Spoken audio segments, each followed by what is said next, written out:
Golden State Media Concepts bring you Book Review Podcast, a haven for bookworms of all ages and the widest genres, from mystery to memoirs, romance to comedy, fantasy to sci-fi. If you love to read, this is a podcast for you. It's the Golden State Media Concepts Book Review Podcast.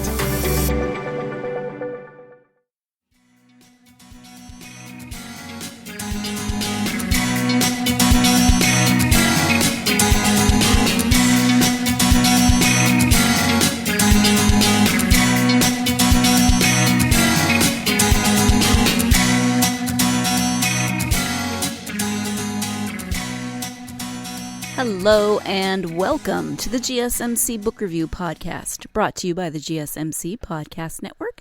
I am your host, Sarah, and I hope you had a wonderful week. I hope you have something fun planned for this weekend. My week was busy again, but that's just the nature of my weeks right now. I am headed back to California soon, so I'm just trying to kind of fit in as many appointments as we possibly can. My mom is having her second cataract surgery on Monday next week, so I'll be taking her to that and then follow-up appointments, etc. So just, hanging in there, taking my parents to appointments, all of that good stuff. Still very glad that I'm able to do it. A little bit tired of the car, but not a big deal. It's Montana. You drive. That's what you do. So I hope that your week has gone well, and of course that you've been reading lots. And of course, I have an author interview for you. Today I am speaking with Gale Massey about her collection of short stories called Rising and Other Stories. Let me give you the description. And this is actually the description on Amazon rather than from the back of the book. The back of the book has some blurbs and some reviews, so I'll give you what they say on Amazon. In story after story in her diverse new collection, Rising and Other Stories, Gale Massey illustrates the moments that shape and alter destiny.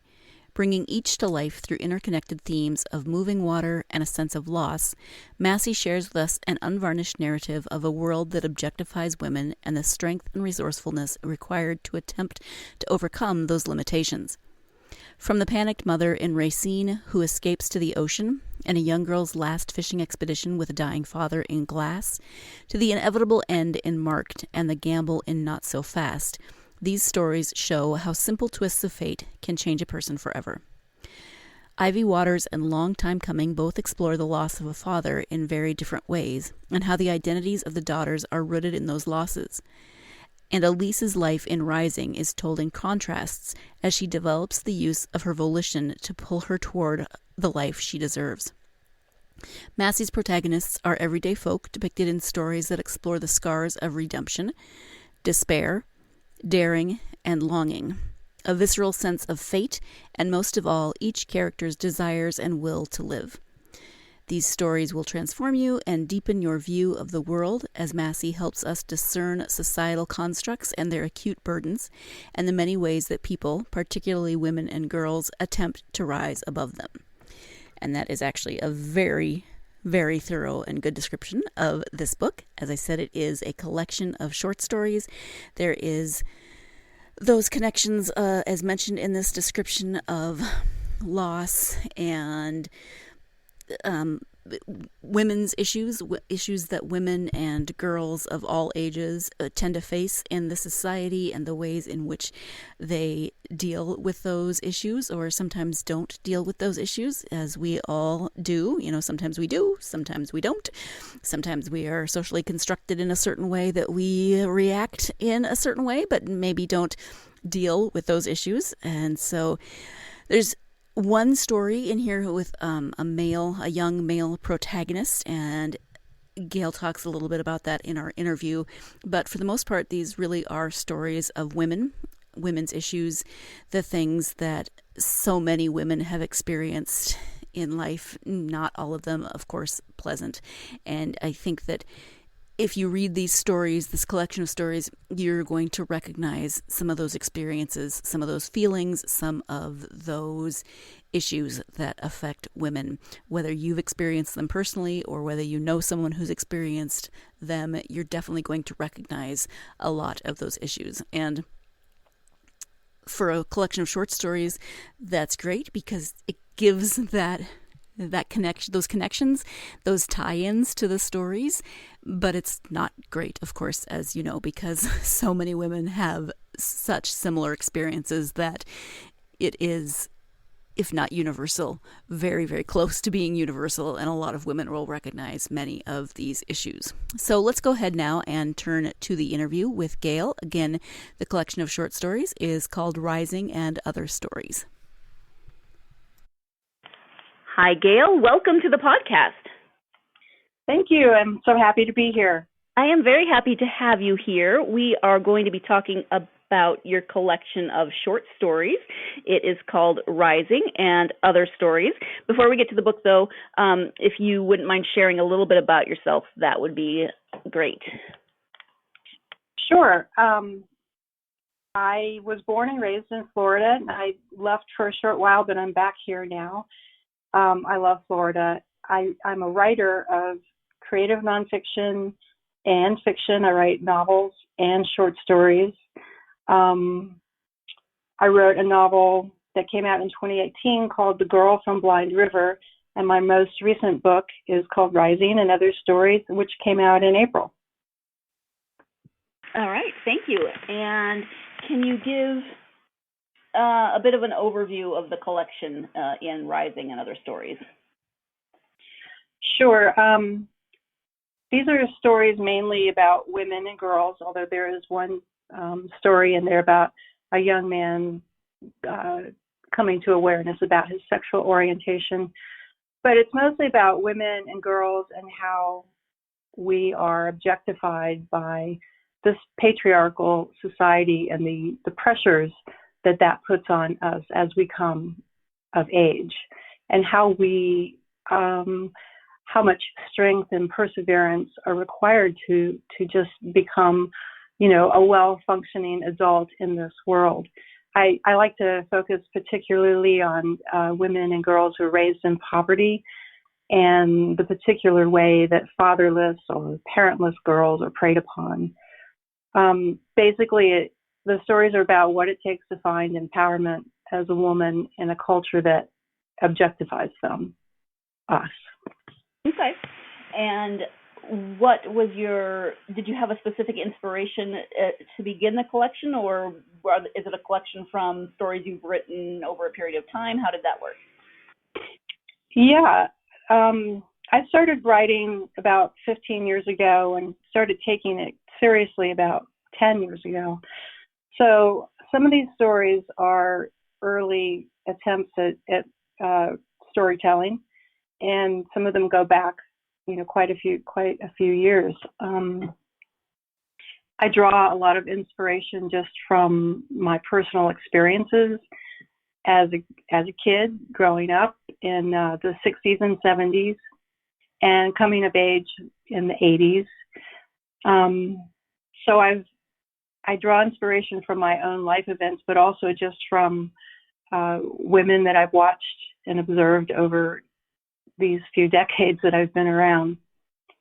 Now that you've heard a little bit more about the collection of short stories and how it came about, we're going to go ahead and take our first break of the podcast. When we come back, we'll be talking more about those connections between the stories. So stay tuned. You're listening to the GSMC Book Review Podcast, and I will be right back. The GSMC Life and Happiness Podcast takes you on a journey of exploration. We'll discuss tried and true methods alongside the latest trends of how to best live your life to its fullest and happiest. From psychology to meditation, science to self-help books, the GSMC Life and Happiness Podcast will help you to discover what makes you happy and how you can live life being the best you possible. Download the GSMC Life and Happiness Podcast on iTunes, Stitcher, SoundCloud, Google Play, or anywhere you find podcasts. Just type GSMC in the search bar.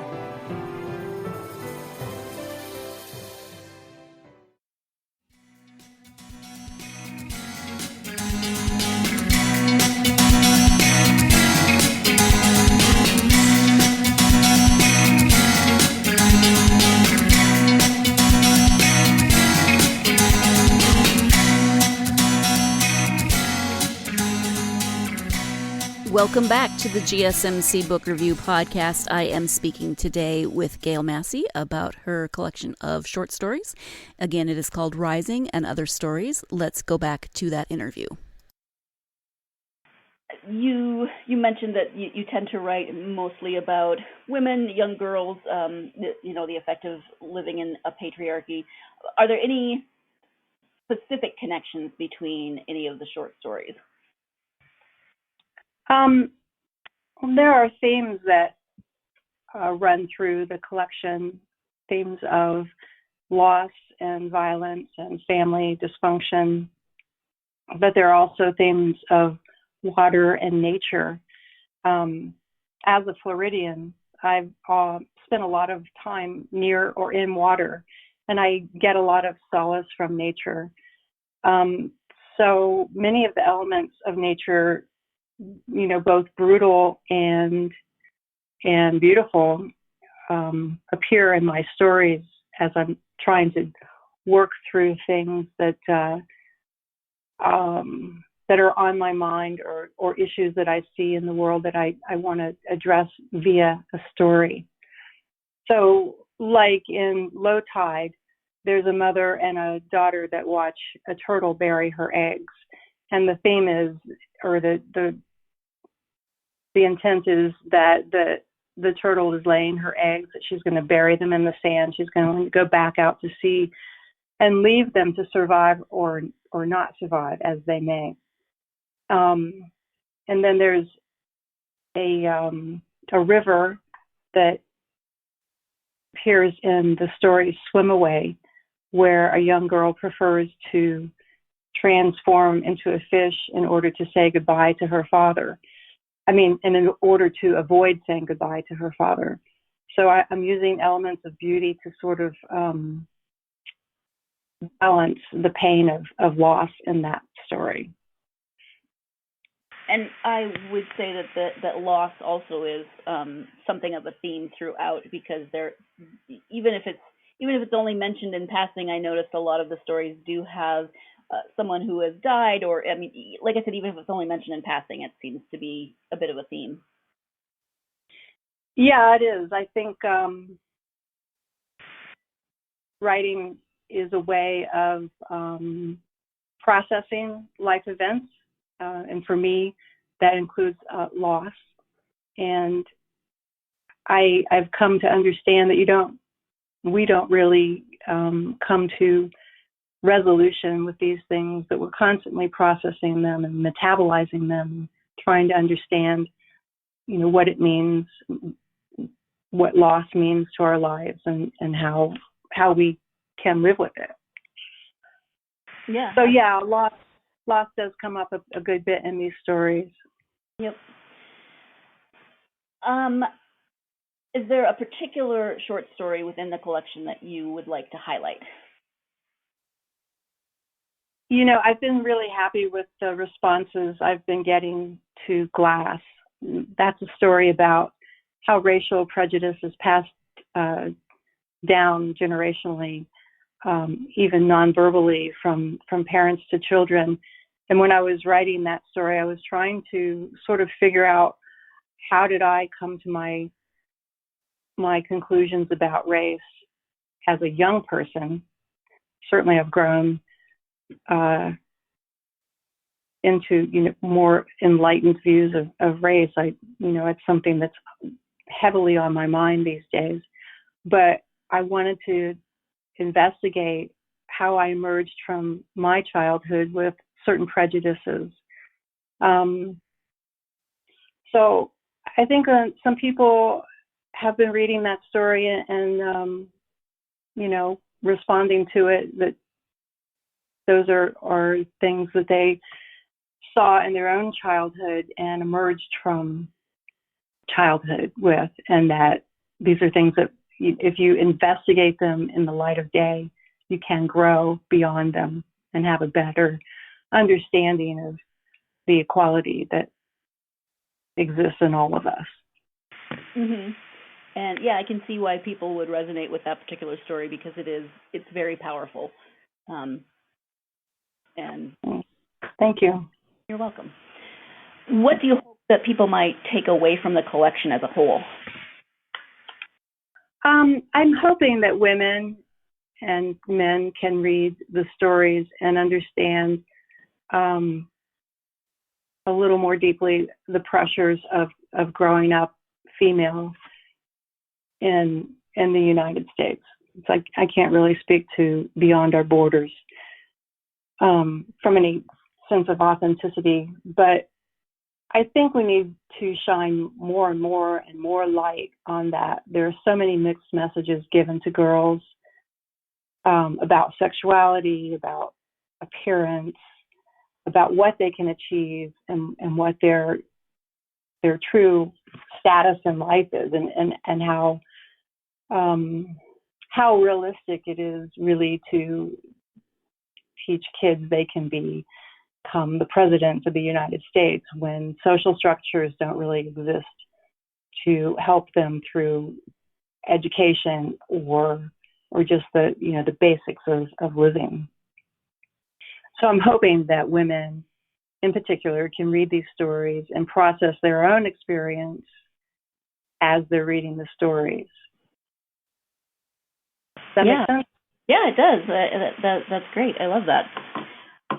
What do you think it is about short stories that draws you to writing in this particular form?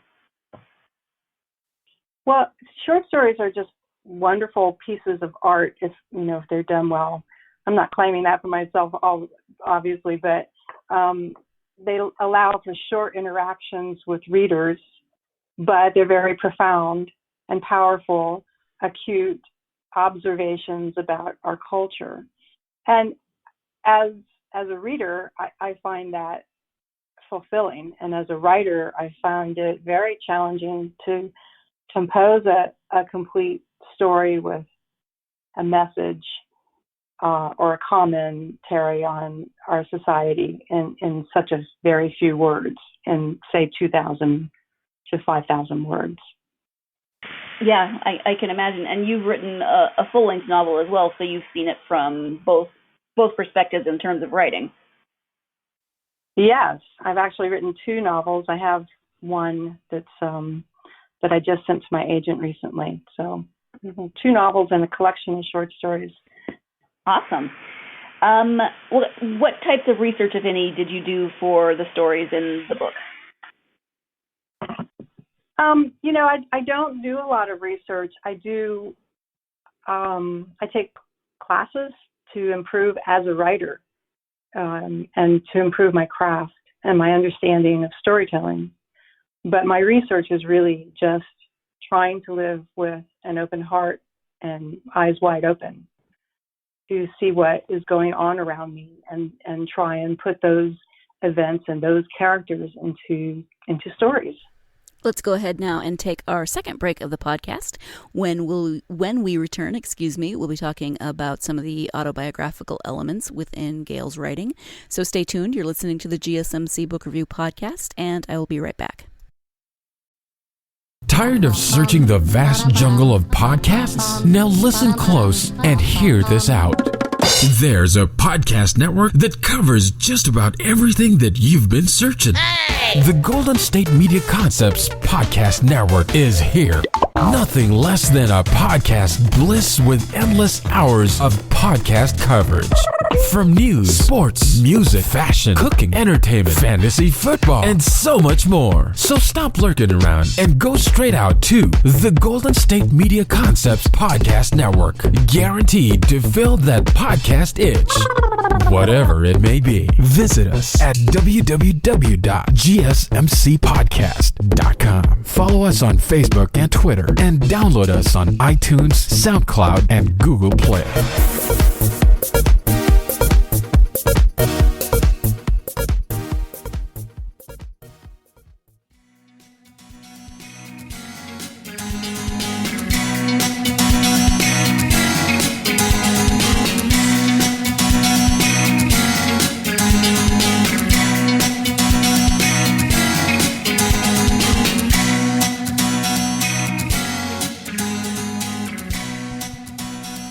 Welcome back to the GSMC Book Review Podcast. I am discussing the book Rising and Other Stories today with author Gale Massey. Let's go ahead and return to that interview. And you said that you did draw on a lot of your own experience. Are there particular autobiographical elements within your writing? Do you try to deliberately put some of those in, or do they just sort of form naturally as you write? Once I get into a story, I experience just memories that make sense within the context of the story. And I include everything that comes to me. It could be a piece of dialogue. It could be a scene, a visual scene, or a place I've visited. But a lot of times I just remember a piece of dialogue from when I was 10, say, that was particularly curious to me or particularly cruel or something that really enlightened me about a situation. And those small pieces of dialogue appear a lot in my short stories. There's also a river that I love that's just a little bit of a drive from my house. And I spent time there with my father when I was a kid. He died when I was very young. And when I sat down to write that story, my goal was to explore loss through storytelling and elements of nature and fantasy. And that goes back to not really believing that we get over things, but that we can constantly metabolize these things and hopefully find some peace in the process. And for me, that little bit of peace comes when I'm writing and actively metabolizing and actively processing events in my life. And there's also a story in there called Marked, and that is set at a softball diamond where I played softball as a kid. My family spent a lot of time there, and there's this main street where there's a crazy angled train crossing that always bothered me. You go up a hill, but the angle of the train coming across the road is not right. It's not right. And but I just decided to start a story at that baseball diamond. And of course, the first thing that came to my mind was the train crossing. And then as that story unfolded, it became very tragic for that main character who lost her parents at that train crossing. So there are just many elements from years ago that keep popping up in my stories. Mm-hmm. Makes absolute sense. Yeah. I mean, that's a good way to process some of that stuff, I would imagine. It is for me, for sure. Yeah. I think it is for most writers, right? Probably, yeah. I hear a lot of different variations of that. So, yeah. So, you mentioned earlier one story that does have a male main character kind of realizing his sexuality throughout the story, and that is taken from your full-length novel. Am I remembering that correctly? Yes, that is correct. That's Toby.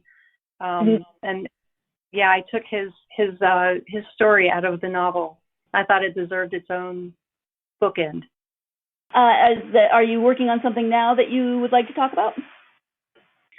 Well,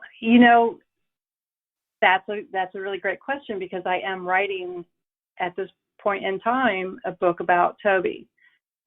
He's the main character, and so just to give a little backstory, Toby is the younger brother of the main character in my novel, The Girl from Blind River. And about a year or two ago, a friend of mine and I were talking, and she's a writer too, and she said, you're not really going to get away without writing a book about Toby, right?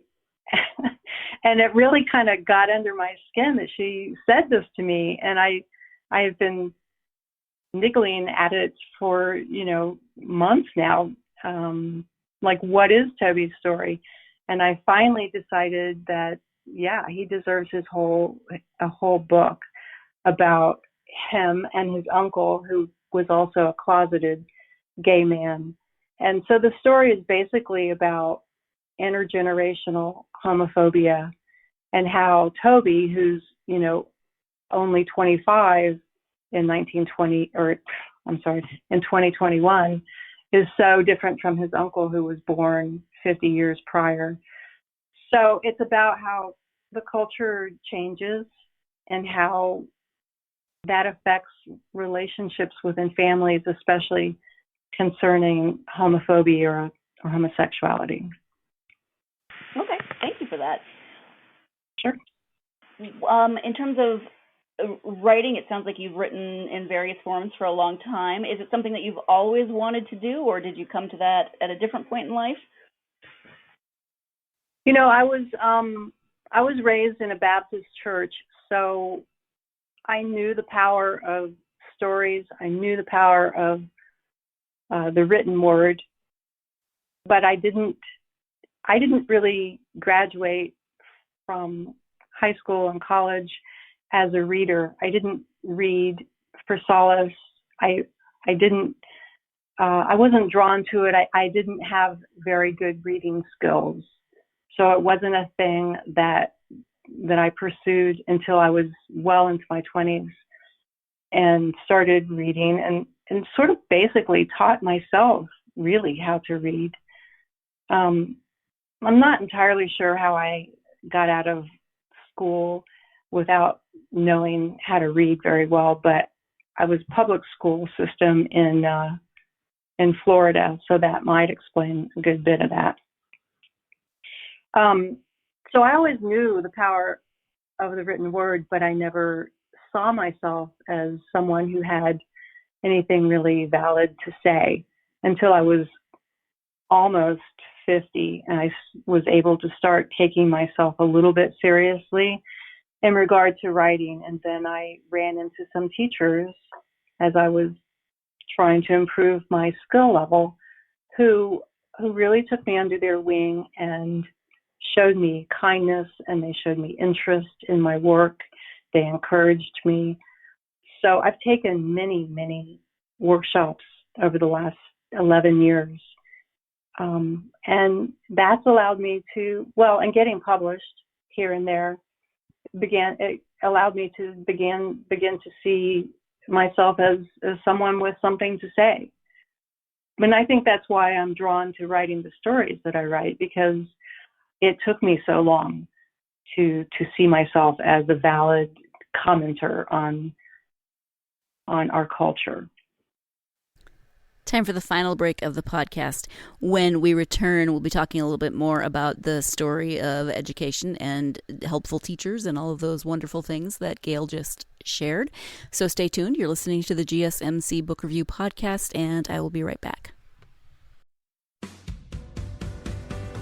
The Golden State Media Concepts Travel Podcast, the show that gives you advice on everything travel. We explore places you've always wanted to go, as well as giving tips for traveling in those places. We'll give you advice on the best sites for travel tips, information, and discounts. Join us as we travel the world, explore cultures, and meet new people. The Golden State Media Concepts Travel Podcast has got you covered. Download the GSMC Travel Podcast on iTunes, Stitcher, SoundCloud, Google Play, or anywhere you find podcasts. Just type GSMC in the search bar.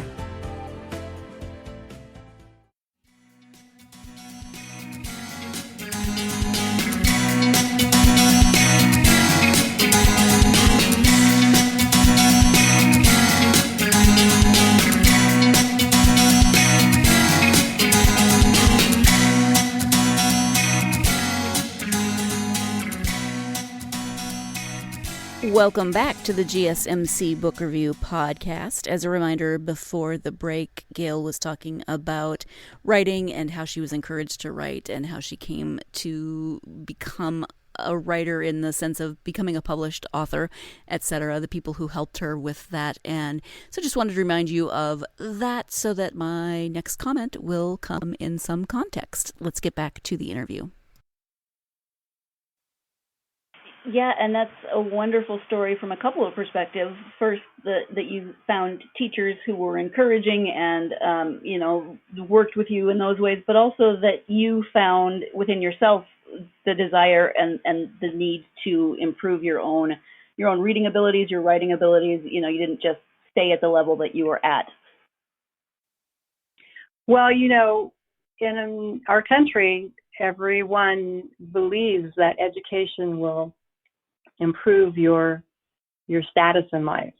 So I fought really hard to go to college.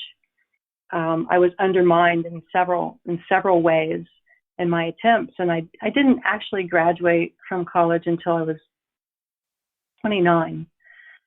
But I did buy into that education would help me improve my life. It has not improved my salary, but it has definitely improved my vision and my expectations and my self-esteem. Mm-hmm. Yeah. Do you have any advice for aspiring authors? I can only give advice that that I took myself, and that was to read a lot, which is something that I was told very early on. Just read widely and read a lot.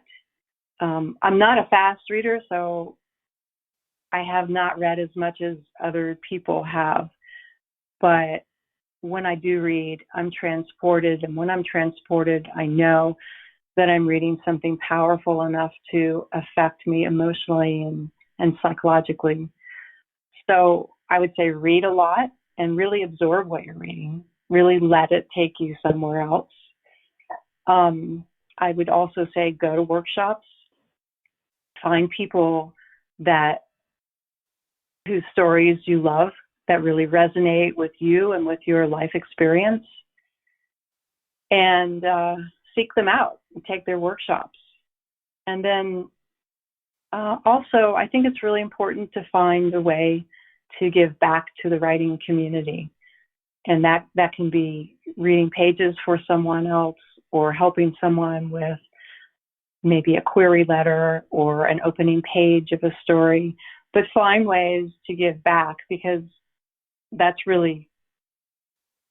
what really connects you to the writing community and other writers, is the way you help other people is building friendships and building connections. And I think it's just so important in this, especially in today's environment. You want to have people that you can call up and ask for advice, and ask for, how did this happen to you? And can you tell me how, what to watch out for in this situation?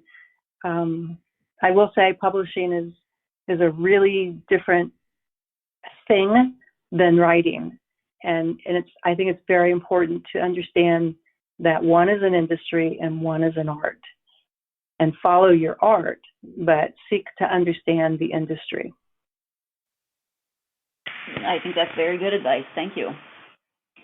When you do take the time to read and you find yourself transported, as you said, what are the authors and the genres that tend to do that for you the most?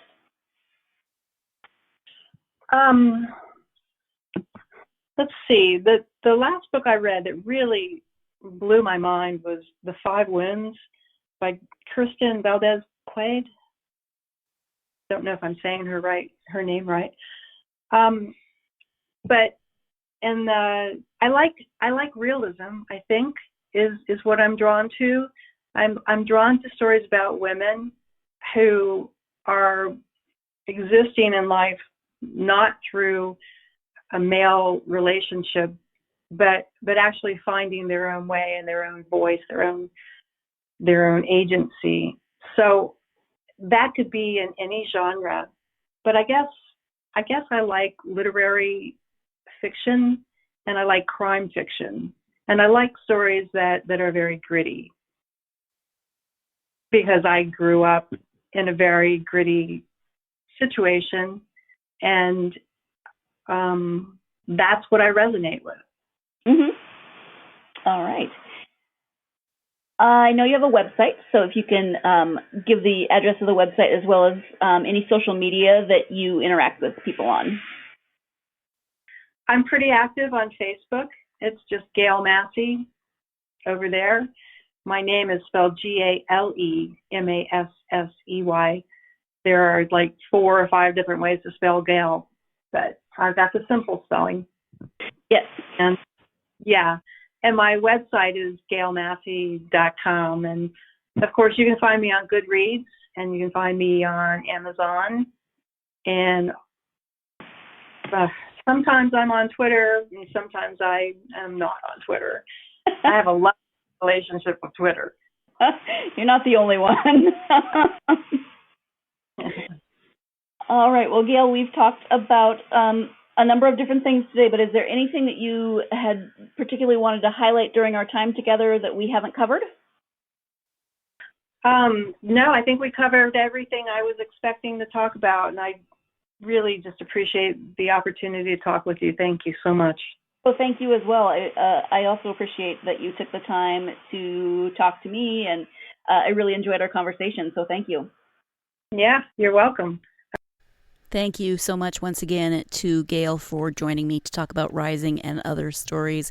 I have spoken before about my occasional, maybe often, struggles with short stories, how I always want there to be more. I want to know more about the characters. I want to find out what happens after the short story.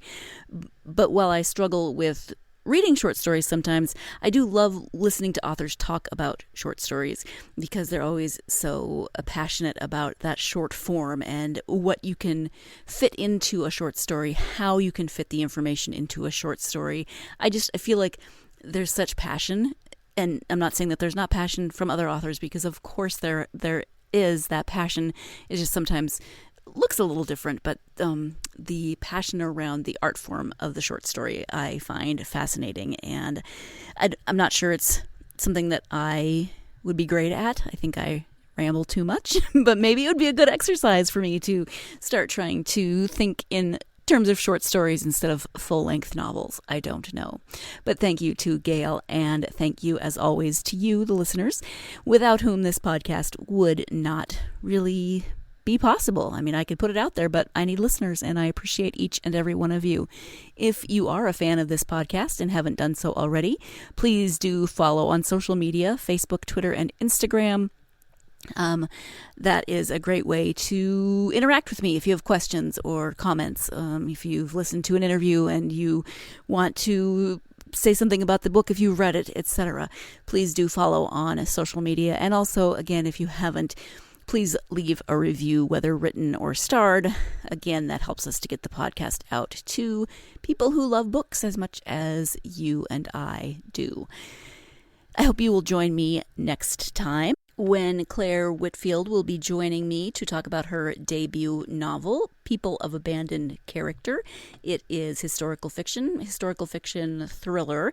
Takes place in the time that Jack the Ripper was stalking the streets of London, and I'm just going to leave it there. We'll talk more about that on the next interview.